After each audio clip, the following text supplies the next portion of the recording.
Good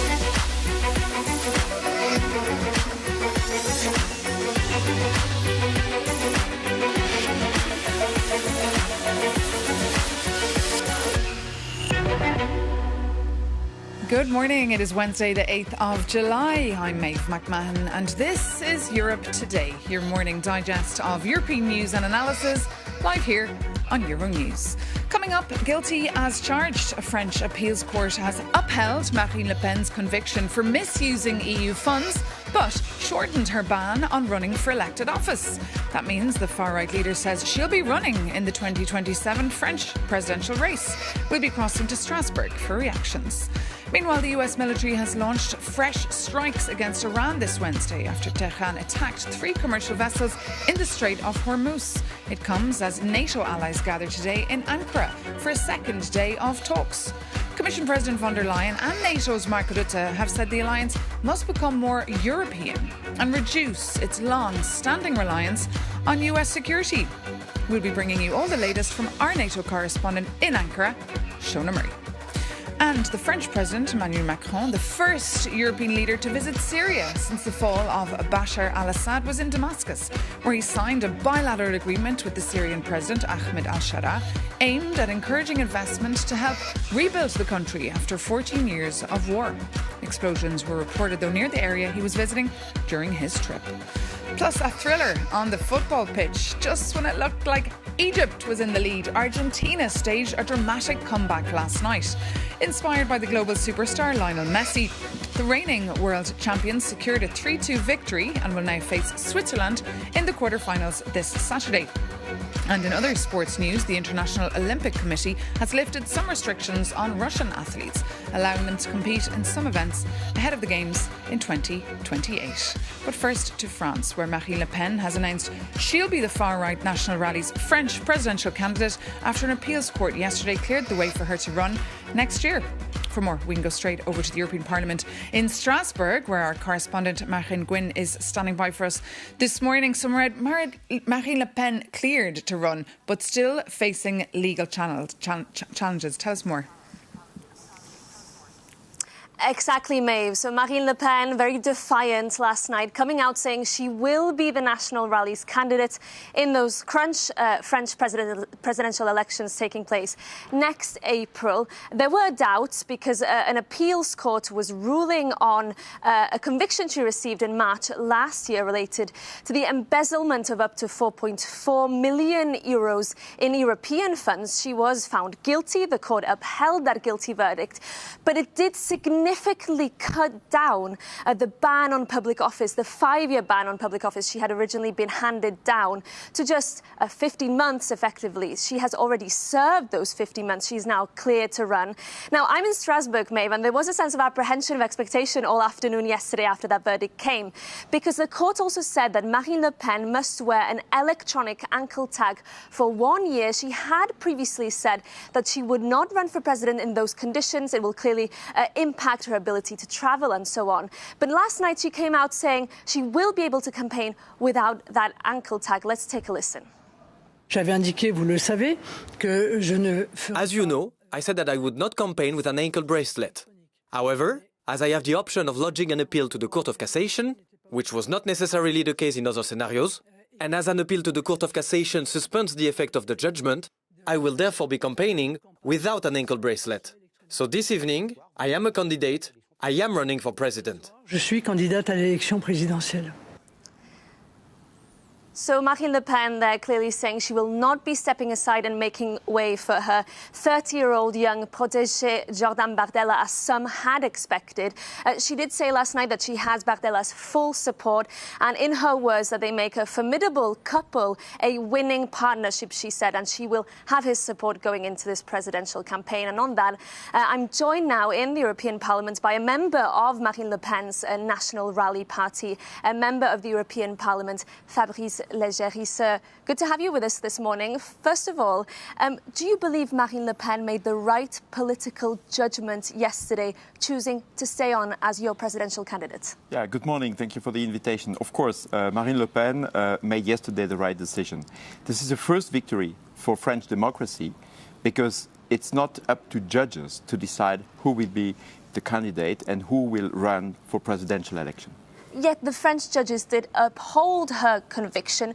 She is guilty, along with other members of your party, of embezzling millions in European funds.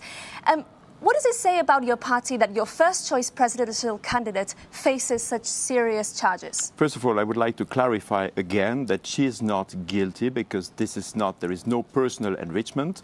And Marine Le Pen is further appealing to the top Supreme Court in France in judicial matters, the Cour de Cassation. And she will demonstrate that she is not guilty at all. So that's the main point I have to say about that.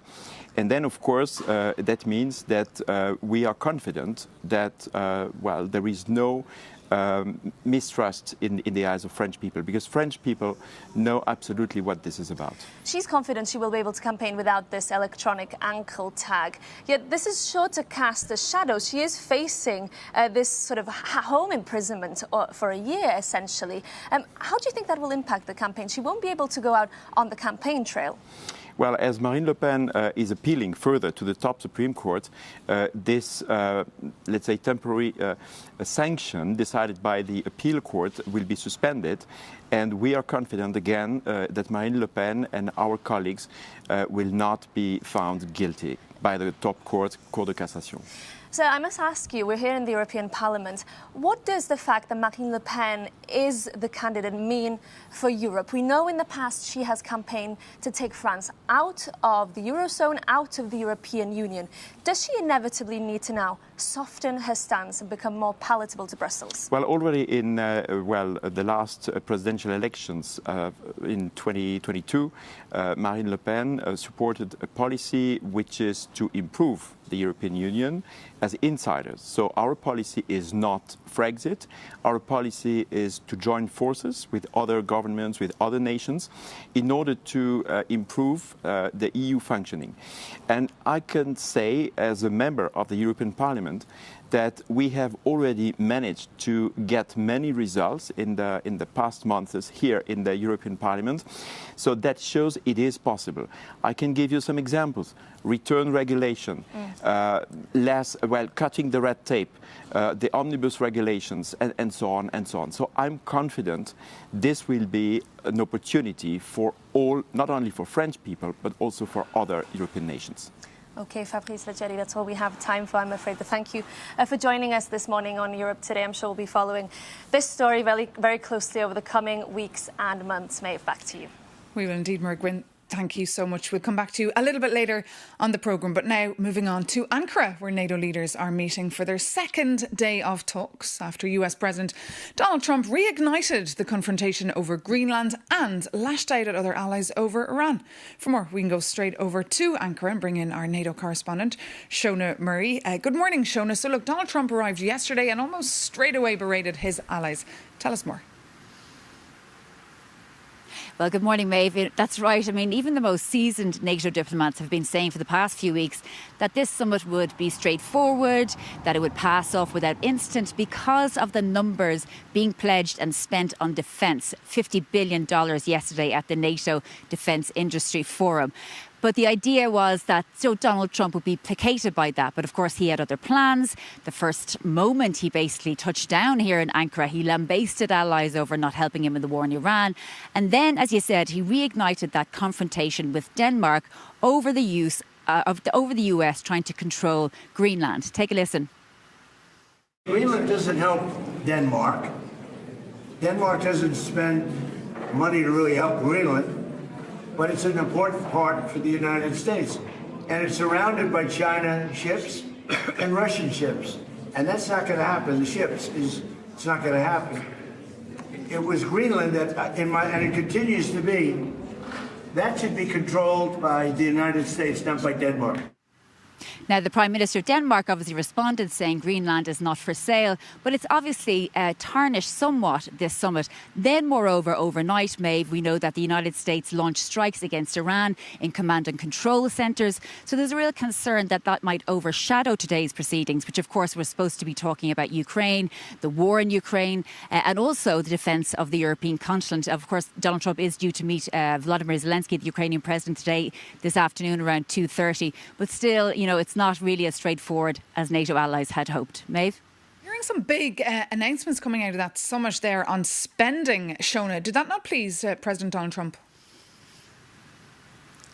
Well, certainly there was. $50 billion on tanks, submarines, Patriot systems, interceptors, and of course about $10 to $20 billion on drones, anti-drone technology, which is obviously important for modern warfare. So the idea was that would settle, Donald Trump's claims that Canada and Europe have fallen behind over the past few decades when it comes to defence spending. But I sat down with the Foreign Affairs Minister of Canada, Anita Anand, and I asked her about Canada's pledges. We see the Russian threat moving further and further north towards the Arctic Circle. And we therefore need to be at all times prepared across various domains. 40% of Canada's landmass is in the Arctic. 70% of our coastline is in the Arctic. These submarines make sense from a threat perspective, from a geopolitical perspective, but also in terms of ensuring that we are scaling up in areas that will defend and protect the homeland. Do you think the issue with Greenland and Donald Trump is over now? Do you think that's settled? Canada stands with Denmark and Greenland. We, in fact, opened a consulate in Greenland in early February. And so I'll be meeting with the Foreign Minister of Denmark today. I'm sure we will discuss the importance of continuing to uphold the support for territorial integrity and state sovereignty. And as for future predictions, very difficult to say, but all that for Canada means that we are fundamentally supporters of international law and of multilateralism, including the principle of state sovereignty and territorial integrity. How important is it that Canada is working with Germany and Norway? That's very much the focus of Canada's foreign policy and our work to ensure that we're not only focused on the Arctic, but also NATO's eastern flank, where our largest military operation is Operation Reassurance in Latvia, where we lead the multinational brigade group and will do so at least until 2029. Do you think that Ukraine has turned the tide somewhat on the war in Ukraine, the Russian invasion of Ukraine? I do. I will say that there is every reason to see Ukraine as having the capability, the expertise, and the know-how on the battlefield to fight and win this war. Countries around the world are seeking out the expertise of the Ukrainian armed forces and President Zelensky's overall strategy in the war. Always keeping in mind the importance of territorial integrity and state sovereignty, again, of Ukraine. The Donbass area, this is Ukrainian territory. Crimea, this is Ukrainian territory. We must never forget that. Do you think it's going to come back, Crimea? I do, and I will say Ukraine is going to win this war. And then just final question, Minister, as a woman, because we saw this picture of that Donald Trump posted about Giorgia Meloni, who's going to be at this summit today, saying there should be a restraining order. And they used to be close friends. Obviously, they've fallen out. Well, of course, Canada's approach to diplomacy is very much about the policy initiatives that we are undertaking with many countries, Italy included. You mentioned our relationship with Europe earlier in the interview. I'll just say, of course, this is a time where, from a Canadian perspective, we are encouraging women to run for public office and to seek leadership positions. And for more on the outcomes of that NATO summit in Ankara and Shona Murray's reporting, you can visit euronews.com. But now it is time for our World Cup segment.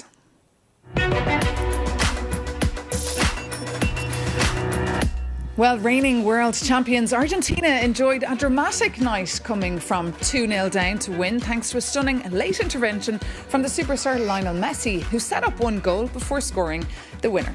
Egypt, as you can imagine, is left devastated and also complaining about controversial calls during the game and saying the tournament is rigged in favour of Argentina. Meanwhile, Switzerland progressed at the expense of Colombia.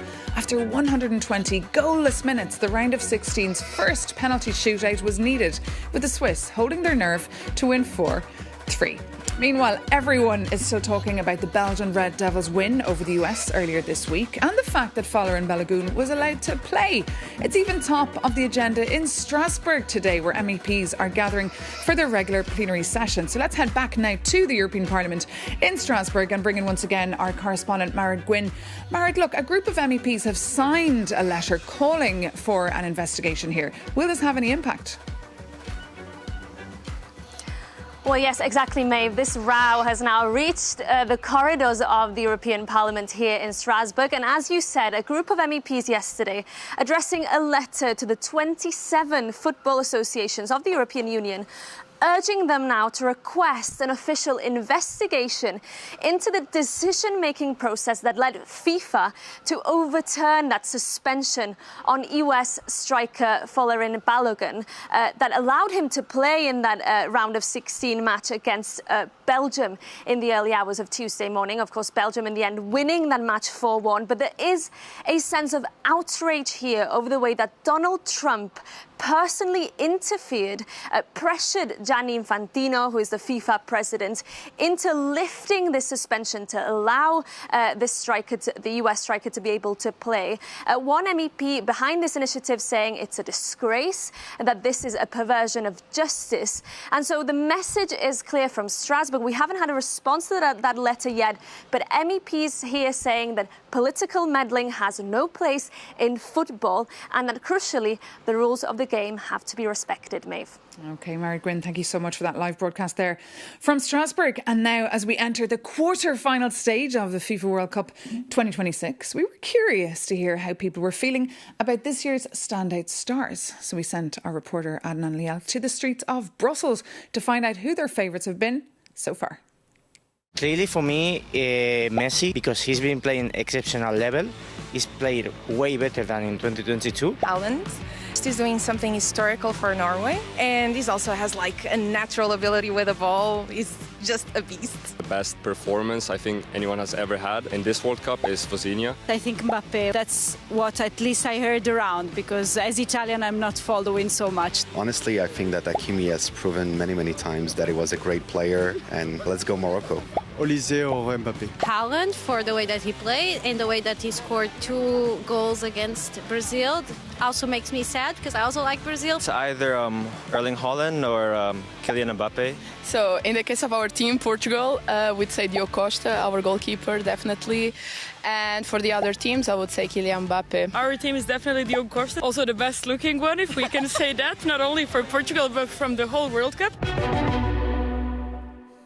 And let us know who you think the best player has been so far. You can always write to us here at Europe Today at euronews.com. And of course, there'll be no World Cup final tonight, but the quarterfinals will get underway tomorrow with France facing Morocco. So may the best team win.